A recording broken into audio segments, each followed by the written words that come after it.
সাজিয়ে গুজিয়ে দে মোরে সজনী তোরা, সাজিয়ে গুজিয়ে দে মোরে বড়ই পাতা গরম জলে শুয়াই মশারির তলে আতর চন্দন মাখায়া দে সজনী তোরা, সাজিয়ে গুজিয়ে দে মোরে। প্রিয় সুধী, আসসালামু আলাইকুম। এই সামনে যেটা দেখছেন এটাই আমাদের শেষ ঠিকানা, অর্থাৎ কবরস্থান, গোরস্থান, ভরতপুর গ্রামের একমাত্র গোরস্থান।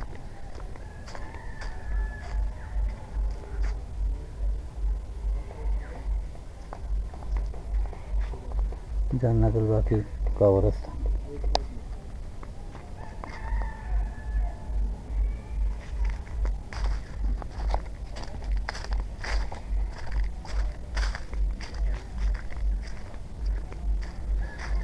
কুল্লু নাফসিন যায়িকাতুল মাউত, প্রত্যেকটা প্রাণী মরণশীল, আর মৃত্যুর পরে প্রত্যেকটা প্রাণীকেই কোনো না কোনো স্থানে সমাধিস্থ করতে হয় বা শেষকৃত্য করতে হয়।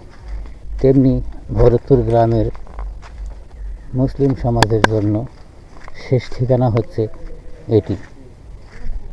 এটি হচ্ছে ভরতপুর গ্রামের মুসলিম পরিবারের জন্য শেষ ঠিকানা, অর্থাৎ কবরস্থান। যে সামনে দেখছেন এদিকে পুরোপুরি পূর্ণ হয়ে গেছে, এই স্থানগুলো কবরস্থ করা হয়ে গেছে। এই যে দেখছেন সামনে বিভিন্ন কবর, মাটির নিচে সমস্ত মাইয়েতগুলো, ছেলে মেয়ে, বৃদ্ধা যুবক, কে কখন মৃত্যুবরণ করবে তার কিন্তু কোনো গ্যারান্টি নেই। আর মুসলিমদের আমাদের মৃত্যুর পর অবশ্যই সম্মানের সহিত দাফন কাফন করে কোনো না কোনো কবরস্থানে সমাধিস্থ করতে হয়। তেমনি ভরতপুর গ্রামের একমাত্র কবরস্থান হচ্ছে এটি। আপনারা দেখছেন সবুজে ঘেরা গাছপালা, চতুর্দিকে বৃক্ষরাজি গাছপালা সমৃদ্ধ আমাদের এই কবরস্থান। এই এলাকাগুলো, এই যে এই সমস্ত কবরগুলো মাটি দেওয়া উচিত, ভেঙে গেছে, থেমে আছে।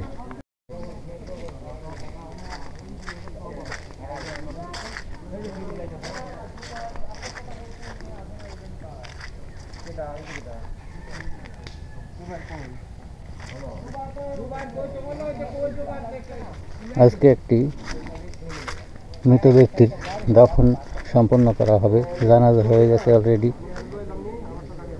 এখন দাফন সম্পন্ন করা হবে, কবরস্থ করা হবে, যার জন্য আমরা সবাই অপেক্ষা করছি।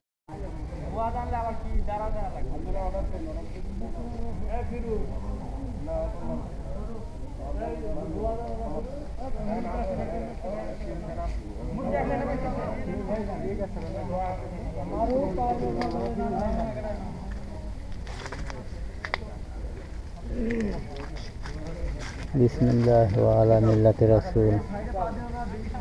বিসমিল্লাহ নামানির পরে মায়ের গায়ে হাত দিয়ে তিনবার বিসমিল্লাহ ওয়া আলা মিল্লাতি রাসূল ওয়ার পরে উঠে আসি না বিসমিল্লাহ। বাবার তো আমার নেই, এখতিয়ার নেই, বাবার নামের এখতিয়ার নেই, সবার নামতে পারি না। তো সবাই নামতে পারি নিজের কাছে একবার নিজের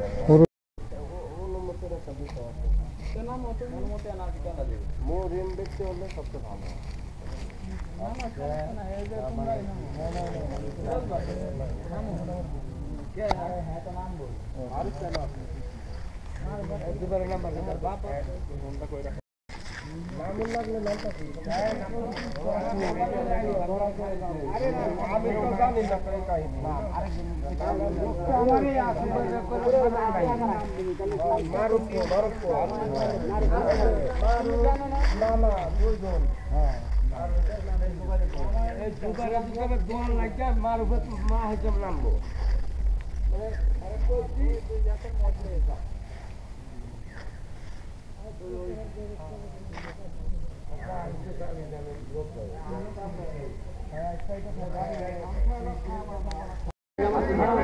বৃহস্পতি আমরা এখন একটি লাশ কবরস্থ করার দৃশ্যটা ধারণ করছি ক্যামেরায়।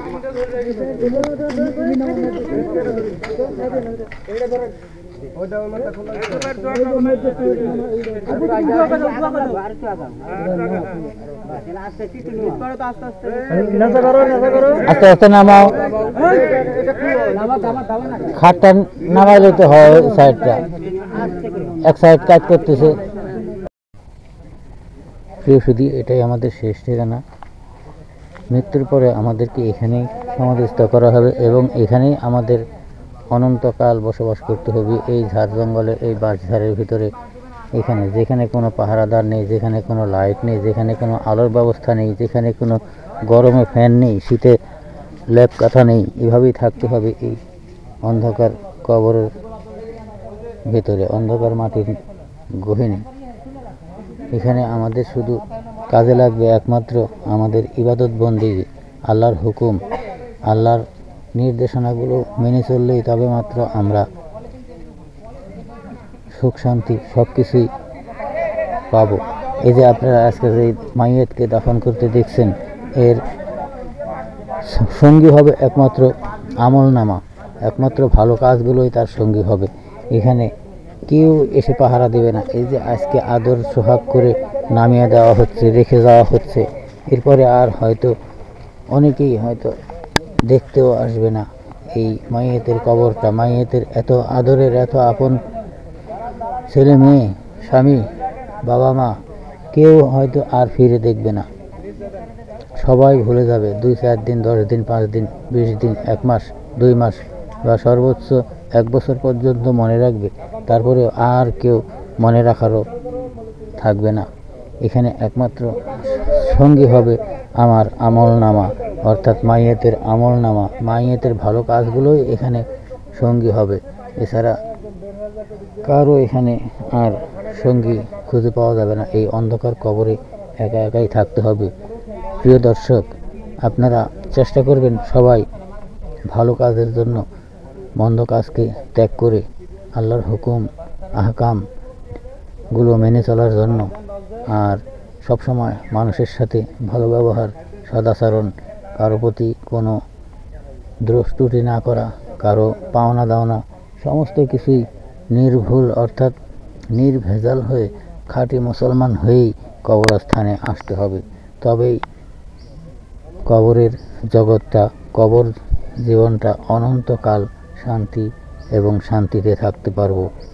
আল্লাহ সবাইকে নেক হায়াত দান করুক আর সবাইকে ভালো পথে চলার তৌফিক দান করুক। ভালো থাকবেন, সুস্থ থাকবেন। আল্লাহ হাফেজ।